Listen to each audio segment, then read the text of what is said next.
Picture this.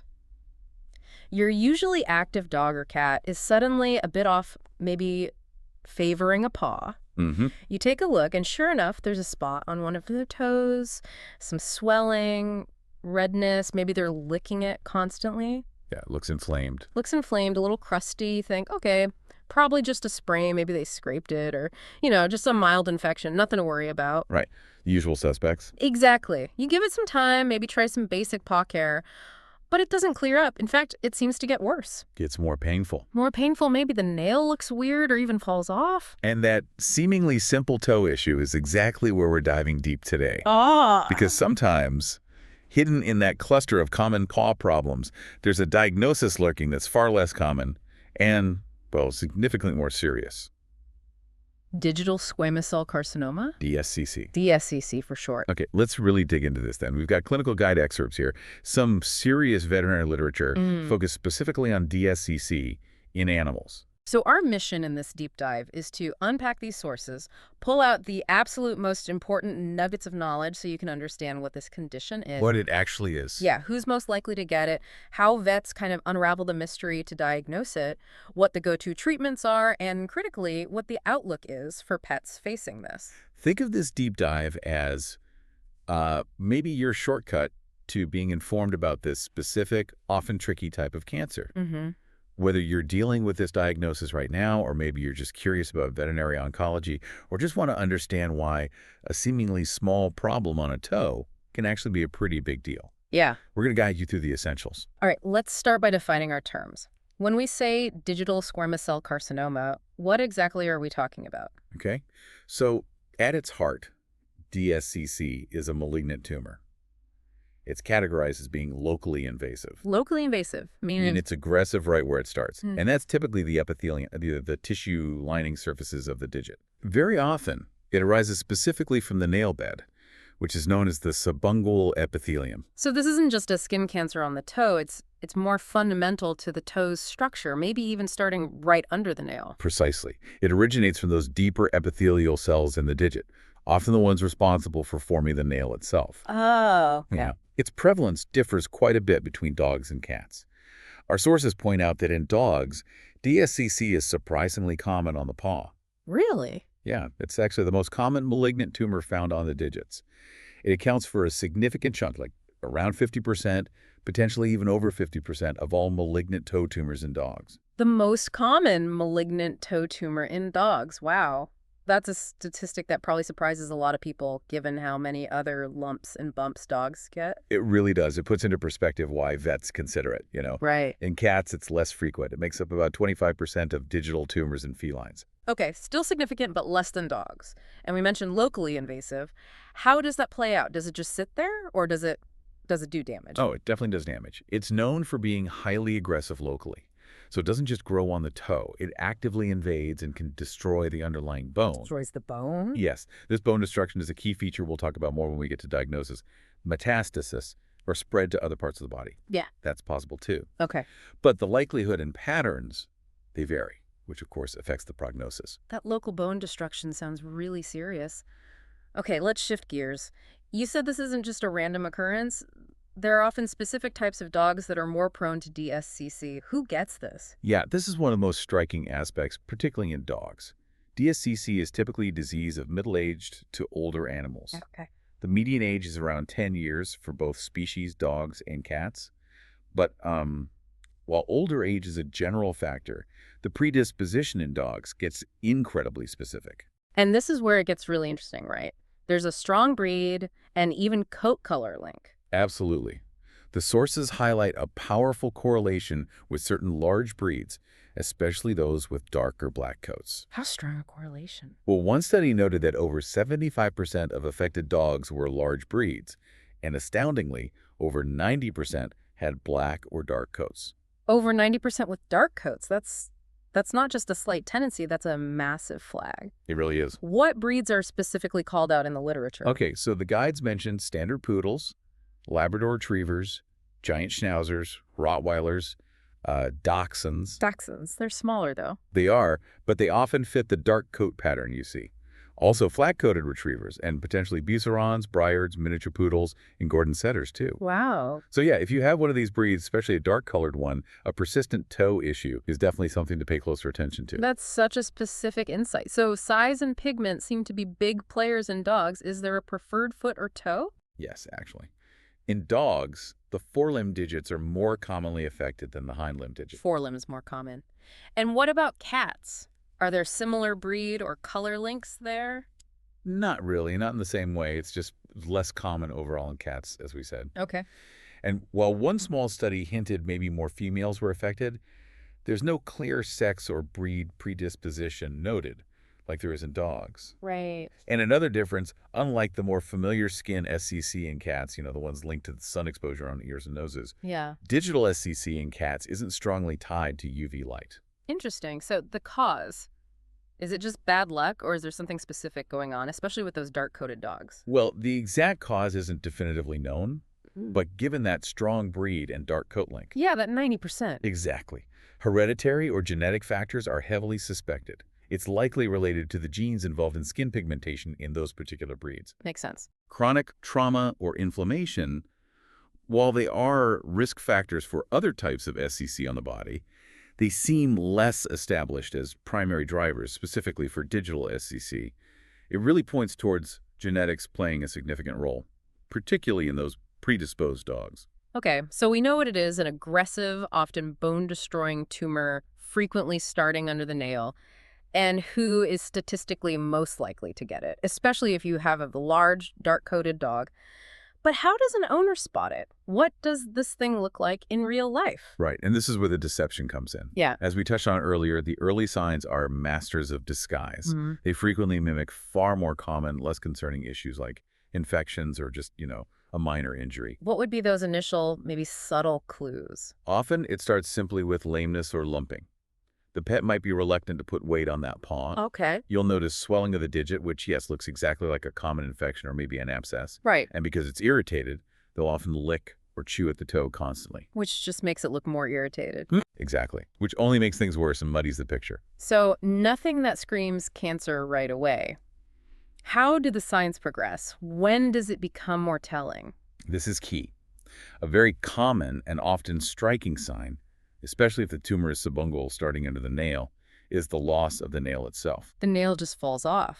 It can, or might just break off very easily or look deformed, brittle. The area becomes red, irritated, and frequently ulcerated. Ulcerated, meaning the skin breaks open. Yes, the skin breaks open. This leads to bleeding, crusting, and sometimes you see proliferative tissue growth. Right. It looks kind of lumpy or even cauliflower-like. Ooh. Importantly, the toe is typically very painful, often more painful than you might expect from just a simple infection. Okay, so ulceration and significant pain coupled with nail issues, those sound like more specific red flags. And the self-trauma from licking must make secondary infections almost inevitable, right? Absolutely. And treating those secondary infections with antibiotics can sometimes temporarily reduce the surface signs. Ah, making you think it's getting better. Precisely. Which can further obscure the underlying problem and, unfortunately, delay the actual diagnosis. Right.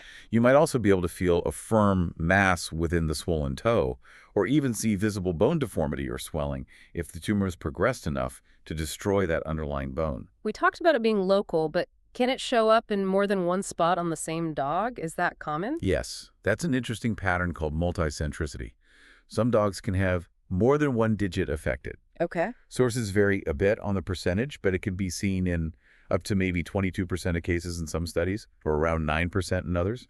These might be present right at the initial diagnosis, or new tumors can pop up on other toes later on. So not necessarily spread from the first one, but new independent tumors developing. That seems to be the thinking for dogs, yes. And in cats, you mentioned something different with multiple digits. Right. In cats, if you see multiple affected digits, and it's reported in around 30% of feline cases with digital tumors, it's more commonly a sign of widespread metastasis. Oh. Usually from a primary tumor located somewhere else, often a lung tumor, rather than multiple independent digital tumors starting on the toes. That's a really crucial distinction. Okay, so it mimics common issues initially, progresses to pain, ulceration, and nail problems, can show up on multiple toes in dogs, or might be a sign of bigger trouble elsewhere in cats. How do vets definitively figure out it's DSCC and not one of those other things? Time for the diagnostic detective work. Exactly. Because the list of possibilities, the differential diagnoses, is pretty long. Getting an accurate diagnosis is paramount before deciding on any treatment. What are some of the main things that can be confused with? What's on that differential list? It's quite a list. Simple nail bed infections, of course, paronychia, Okay. trauma, definitely. But also other types of tumors. Melanoma is a big one on the toe, soft tissue sarcomas, or even mast cell tumors in dogs. Right. In cats, maybe fibrosarcoma, adenocarcinoma, or osteosarcoma. Actually, osteosarcoma, primary bone cancer, can occur on the toe in either species and look similar on imaging. And then there are non-cancerous things too, like epithelial inclusion cysts or keratoacanthomas. And yeah, a bad bone infection, osteomyelitis, can sometimes look confusingly similar on x-rays. That's a lot to sort through. How does a vet team start narrowing it down? What's the first step? It always begins with a thorough clinical examination, a detailed look and feel of the affected paw and digit, checking for that pain, swelling, ulceration we talked about, and assessing the regional lymph nodes, the ones draining that area. Do the lymph nodes usually feel enlarged? Interestingly, enlarged lymph nodes aren't commonly felt at the time of diagnosis. Yeah. Spread might be microscopic at first. Okay, so physical exam first. And then imaging is a big piece of the puzzle you mentioned. Imaging is absolutely key. X-rays, radiographs of the affected digit are vital. What do they show? The sources emphasize that in a huge percentage of canine cases, 80 to 90%, even over 90%, these x-rays will show lysis. Lysis. Lysis meaning destruction or breakdown of the underlying bone. Yeah. Typically, it's the third phalanx, the very last bone in the toe, right under the nail. Yep. Seeing that bone destruction is a powerful indicator of malignancy and helps rule out many of the benign causes. So that x-ray revealing the bone being eaten away is a major clue pointing towards something serious. It really is. It tells you you're dealing with something very aggressive locally. Okay. But diagnosis doesn't stop there. Staging, checking for spread is essential. Staging. How's that done? Well, it typically means taking chest x-rays, usually 3 different views, to look for metastasis to the lungs. How often does it spread to the lungs? In dogs, up to 25% can have visible lung spread at the time of diagnosis. Wow, that high. It can be, yeah. And in cats, those chest x-rays are also crucial, but often to look for a primary lung tumor that might have spread to the toe, like we discussed. Right, the reverse situation. Anything else for staging? For tumors on the hind limb, sometimes an abdominal ultrasound might be used to check the internal lymph nodes that drain the back legs. Okay. Can they get a sample just with a needle, like an FNA? They can attempt cytology via fine needle aspirate, or FNA. Yeah. However, its usefulness for DSCC can be a bit limited. Why is that? Well, especially if there's a lot of inflammation or secondary infection going on, those cells can mask the tumor cells. Or, if the tumor is what we call well-differentiated, the cells might not look obviously cancerous under the microscope just from an FNA. Often it's just not enough for a definitive answer. So what is the gold standard then? How do you confirm it for sure?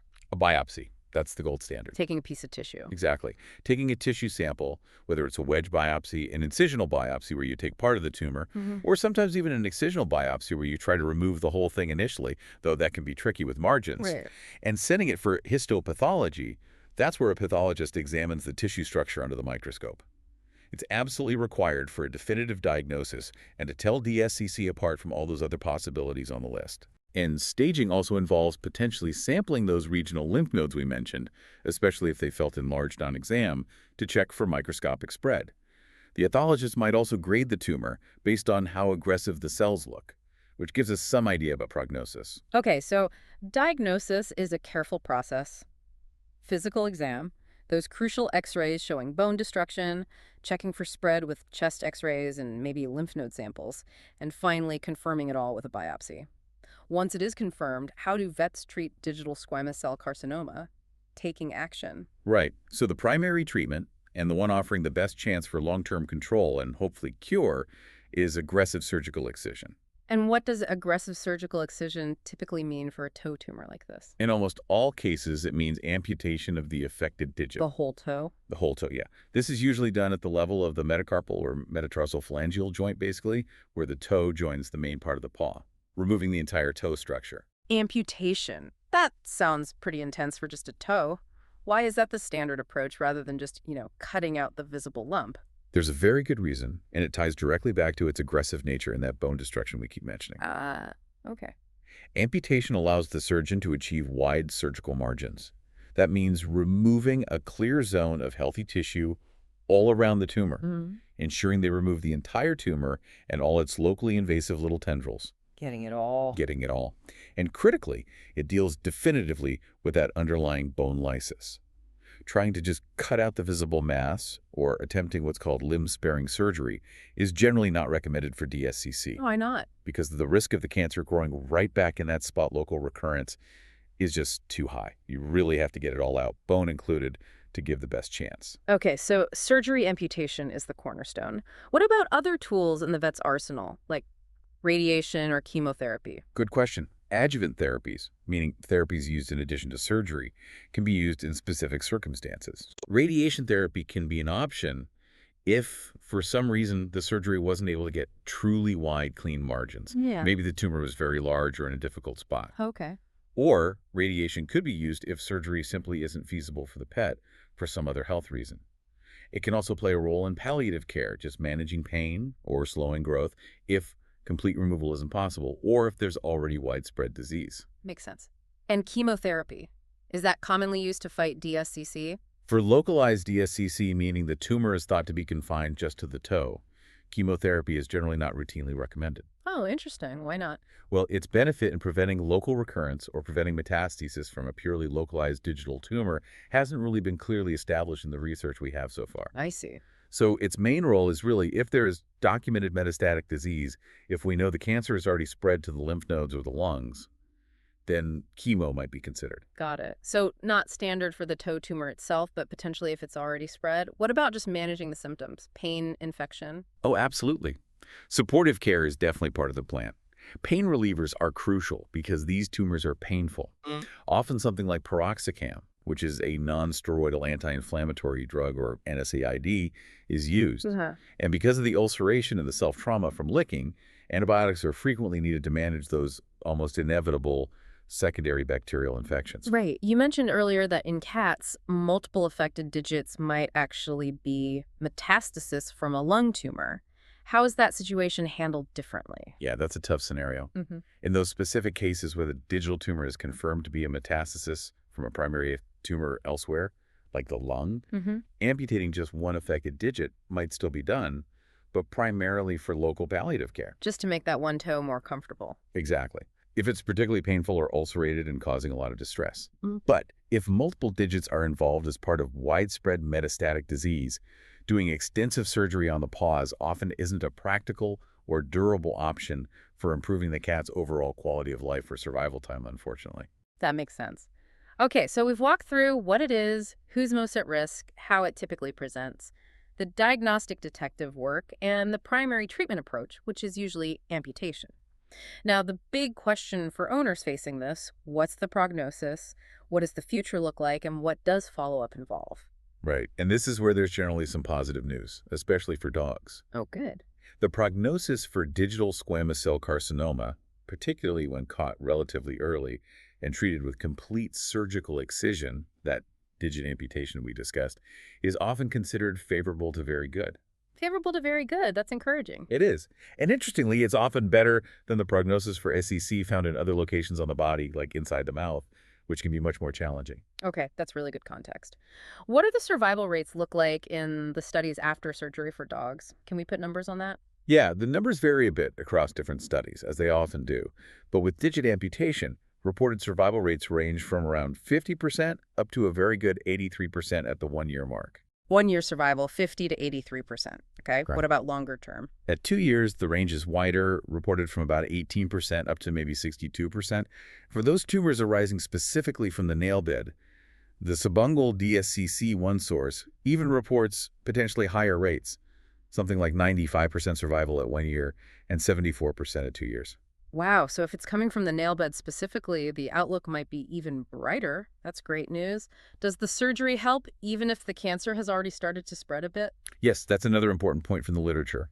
It suggests that even if there is metastasis present at the time of diagnosis, going ahead with surgical amputation of the primary tumor on the toe can still have a positive impact on overall survival time in dogs. Really? How? Well, it helps with local control, reduces the source of further spread, and likely improves comfort, which all contributes. It might slow the overall disease progression. Okay. So surgery is almost always beneficial. What factors in dogs might worsen the prognosis? Are there red flags that make the outlook less favorable?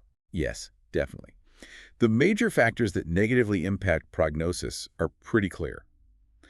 Number one, if there's regional lymph node metastasis confirmed at the time of diagnosis, that's a big one. Spread to the nodes, okay. Number two, if the clinical signs have been present for a long time before diagnosis specifically, one source mentions longer than 90 days. Delay in diagnosis hurts?